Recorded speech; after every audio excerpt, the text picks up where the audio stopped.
नमस्कार विद्यार्थियों, आज हम पढ़ेंगे मौर्य साम्राज्य के बारे में। आज हम पढ़ने जा रहे हैं मौर्य साम्राज्य के बारे में। मौर्य वंश का संस्थापक चंद्रगुप्त मौर्य था।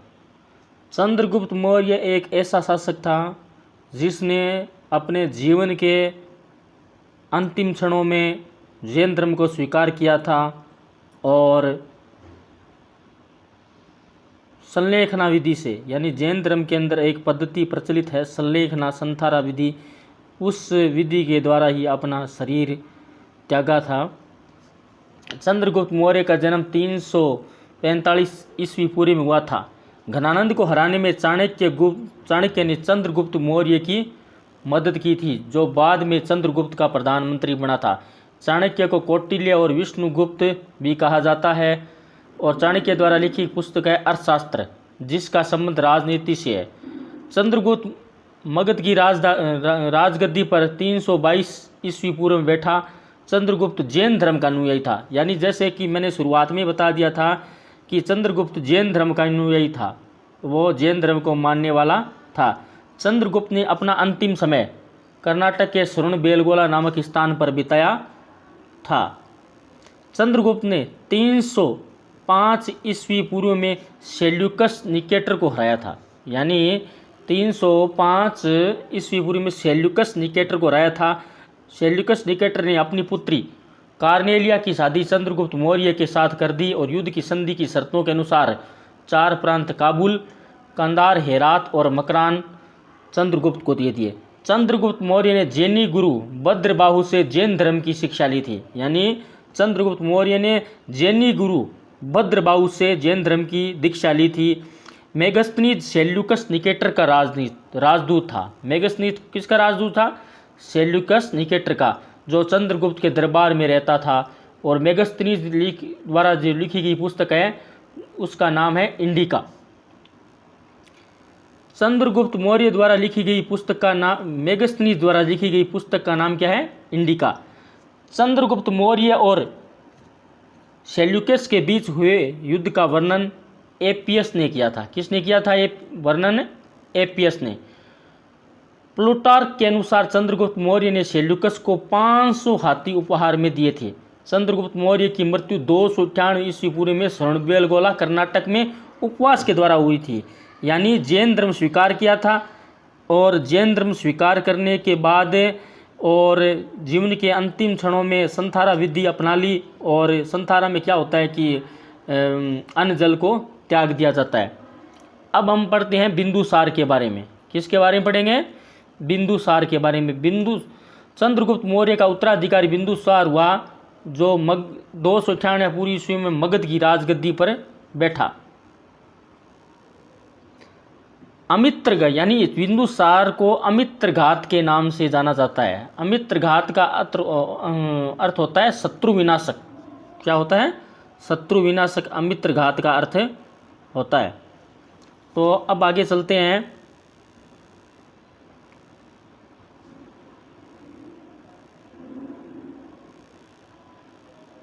बिंदुसार आजीवक संप्रदाय का अनुयायी था। बिंदुसार किसका अनुयायी था? आजीवक संप्रदाय का अनुयायी था। तो वायु पुराण में बिंदुसार को भद्रसार या वारिसार भी कहा जाता है। स्ट्रेबो के अनुसार यूनानी शासक एंटियोकस ने बिंदुसार के दरबार में एक दूत भेजा था जिसका नाम था डाइमेकस, जिसे ही मेगस्थनीज का उत्तराधिकारी माना जाता है। प्लिनी का कथन है कि मिस्र का राजा फिलाडेल्फस टोलमी सेकंड ने पाटलिपुत्र में डायनिसियस नामक एक राजदूत भेजा था। जैन ग्रंथों में बिंदुसार को सिंहसेन कहा गया, यानी जैन धर्म के जो ग्रंथ हैं, जैन ग्रंथों में बिंदुसार को सिंहसेन कहा गया है। बिंदुसार के शासनकाल में तक्षशिला में हुए विद्रोह का वर्णन है, यानी बिंदुसार के शासनकाल में तक्षशिला में जो विद्रोह हुए थे उसका वर्णन है। विद्रोह को दबाने के लिए पहले अशोक और बाद में सुसीम को भेजा था।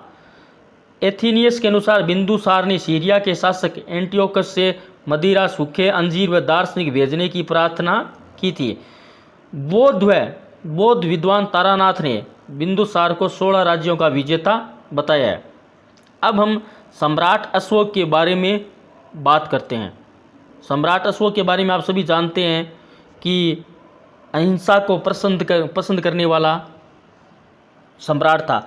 बिंदुसार का उत्तराधिकारी अशोक महान हुआ, जो 269 ईस्वी पूर्व में मगध की राजगद्दी पर बैठा। राजगद्दी पर बैठने पर अशोक अवंती का राज्यपाल था। मौस्की और गुर्जरा अभिलेख में अशोक नाम का विवरण मिलता है। पुराणों में अशोक को अशोक वर्धन कहा गया है। पुराणों में भी इसका वर्णन है। अशोक ने अपने अभिषेक के 8वें वर्ष लगभग 261 पूर्वी में कलिंग पर आक्रमण किया और कलिंग की राजधानी तोसली पर अधिकार कर लिया। यानी अशोक ने अपने जीवन का अंतिम युद्ध किया था कलिंग वर्तमान में उड़ीसा में है, उड़ीसा राज्य में है, और उसके बाद में कोई भी युद्ध नहीं किया था। उसके बाद में सम्राट अशोक ने उपगुप्त नामक भिक्षु से बौद्ध धर्म की दीक्षा ले ली थी। यानी कलिंग युद्ध के बाद में सम्राट अशोक ने ये अपने राज्य में घोषणा करवा दी थी कि मेरे राज्य में प्राणी मात्र तो क्या, जीव मात्र भी हत्या भी अपराध मानी जाएगी। अशोक ने आजीवकों को हेतु बराबर की पहाड़ियों में 4 गुफाओं का निर्माण करवाया, जिनका नाम करज, चौपार, सुदामा, विश्व, झोंपड़ी था। अशोक की माता का नाम था सुभद्रांगी। अशोक की माता का क्या नाम था? सुभद्रांगी अशोक की माता का नाम था। अशोक ने बौद्ध धर्म के प्रचार के लिए अपने पुत्र महेंद्र और पुत्री संघमित्रा को श्रीलंका भेजा था। भारत में शिलालेख का प्रचलन सर्वप्रथम सम्राट अशोक ने किया था। अशोक के शिलालेख में ब्राह्मी लिपि, खरोष्टी लिपि, ग्रीक और अरमाइक लिपि का प्रयोग किया गया है।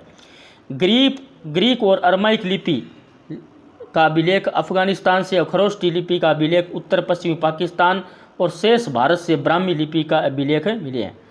अशोक के अभिलेख को 3 भागों में बांटा जा सकता है। सबसे पहले शिलालेख, स्तंभलेख और गुहालेख।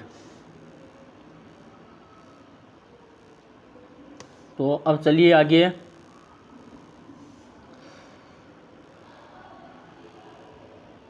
अशोक के शिलालेख की खोज 1750 ईस्वी में पोट्रेदी फैनथेलर ने की थी। इनकी संख्या कितनी है? 14। अशोक के शिलालेखों की संख्या है 14। अशोक के शिलालेख को पढ़ने में सबसे पहले सफलता 1837 में जेम्स प्रिंसेप को हुई।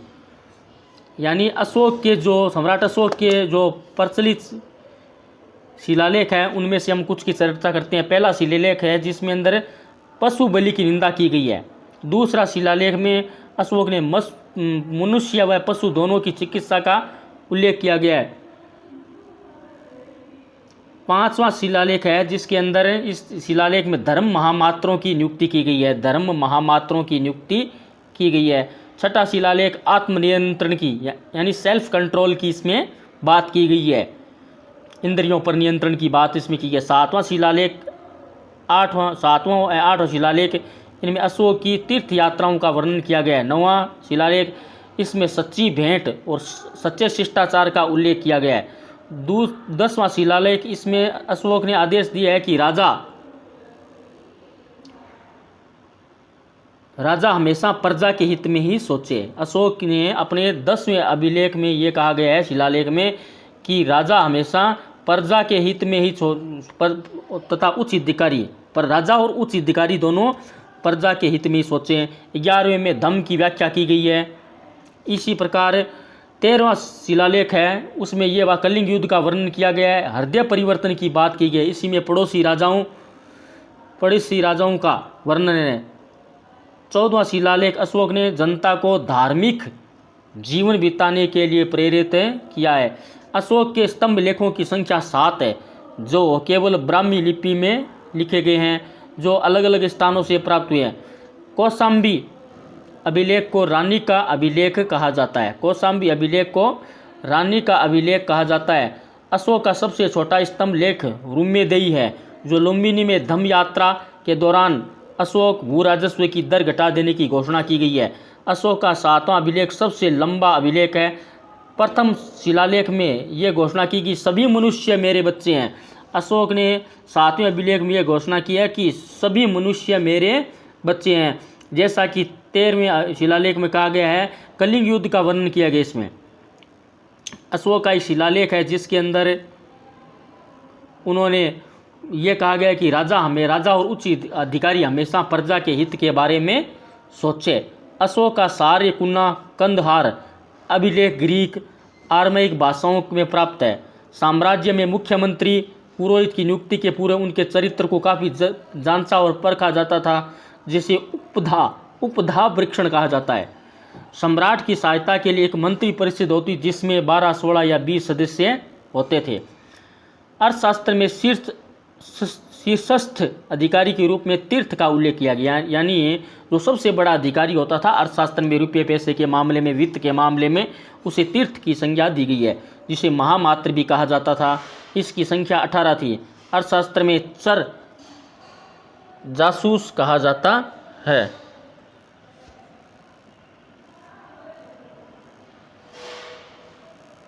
अब देखिए, अशोक के समय प्रांतों की संख्या 5 थी। प्रांतों को चक्र कहा जाता। प्रांतों की संख्या कितनी थी? 5 थी, और उसे चक्र कहा जाता था। प्रांतों के प्रशासक आर्यपुत्र व राष्ट्र कहलाते थे। प्रांतों का विभाजन विषय में किया गया था, जो विषयपति के अधीन होते थे। प्रशासन की सबसे छोटी इकाई ग्राम थी और ग्राम के मुखिया को ग्रामिक कहा जाता था। प्रशासन की सबसे छोटी इकाई गोप थी, जो 10 ग्रामों का प्रशासन संभालता था। मेगास्थनीज के अनुसार नगर का प्रशासन 30 सदस्यों का एक मंडल करता था, जो 6 समितियों में विभाजित है। प्रत्येक समिति में 5 सदस्य होते थे। बिक्री कर के रूप में मूल्य का 10वां भाग वसूला जाता था। उसे बचाने वाले को मृत्युदंड दिया जाता था। मेगास्थनीज के अनुसार एग्रोनोमाई मार्ग निर्माण अधिकारी था। क्या था? एग्रोनोमाई क्या था? मार्ग निर्माण अधिकारी। जस्टिन के अनुसार चंद्रगुप्त की मौर्य की सेना में 50,000 अश्वारोही थे सैनिक, 9,000 हाथी व 8,000 क्या थे? घोड़े थे। बहुत बड़ी सेना थी। प्लूटार्क जस्टिन के अनुसार चंद्रगुप्त ने नंदों की पैदल सेना की 3 गुनी अधिक संख्या में 60,000 आदमियों को लेकर संपूर्ण भारत को रौंद डाला था। युद्ध क्षेत्र में सेना का नेतृत्व करने वाला व्यक्ति अधिकारी नायक कहलाता था। सैन्य विभाग का सबसे बड़ा अधिकारी सेनापति होता था। मेगास्थनीज के अनुसार मौर्य सेना का रखरखाव 5 सदस्यीय 6 समितियां करती थी। मौर्य प्रशासन में गुप्त विभाग महामात्य सर्प नामक अमात्य के अधीन था। अर्थशास्त्र में गुप्तचर को गूढ़ पुरुष कहा जाता था, यानी गुप्तचर को क्या कहा जाता था? गूढ़ पुरुष। एक स्थान पर रहकर कार्य करने वाले गुप्तचर को संस्था कहा जाता था, यानी गुप्तचर को एक स्थान पर रह रहा है और गुप्तचरी का जो कार्य कर रहा है, सीक्रेसी का जो कार्य कर रहा है, उसे संस्था कहा जाता था। एक स्थान से दूसरे स्थान पर भ्रमण करने वाले गुप्तचर को संचार कहा जाता था। अशोक के समय जनपदीय न्यायालय के न्यायाधीश को राजूक कहा जाता था। बहुत बढ़िया प्रश्न बन रहा है, राजूक कहा जाता था। सरकारी भूमि को सीता भूमि कहा जाता था। सरकारी जो भूमि होती थी उसे सीता भूमि कहा जाता था। बिना वर्षा के अच्छी खेती होने वाली भूमि को अदेव मातृक, यानी बिना वर्षा के जो खेती होती थी उस भूमि को अदेव मातृक कहा जाता था। क्या कहा जाता था? अदेव मातृक कहा जाता था। मेगास्थनीज ने भारतीय समाज को 7 वर्गों में विभाजित किया है: दार्शनिक, किसान, अहीर, कारीगर, सैनिक, निरीक्षक और सभासद। स्वतंत्र वेश्यावृत्ति को अपनाने वाली महिला को रूपा जीवा कहा जाता था। रूपा जीवा कहते थे। नंद वंश के विनाश करने में चंद्रगुप्त मौर्य ने कश्मीर के राजा प्रवर्तक से सहायता प्राप्त की थी। मौर्य मौर्यों का जो शासन है 137 वर्ष तक रहा था। कितने वर्ष तक रहा था? 137 वर्ष तक। तो आज हमने मौर्य शासन के बारे में, मौर्य वंश के बारे में अध्ययन किया, और मौर्य वंश का सबसे प्रतापी शासक हुआ था सम्राट अशोक।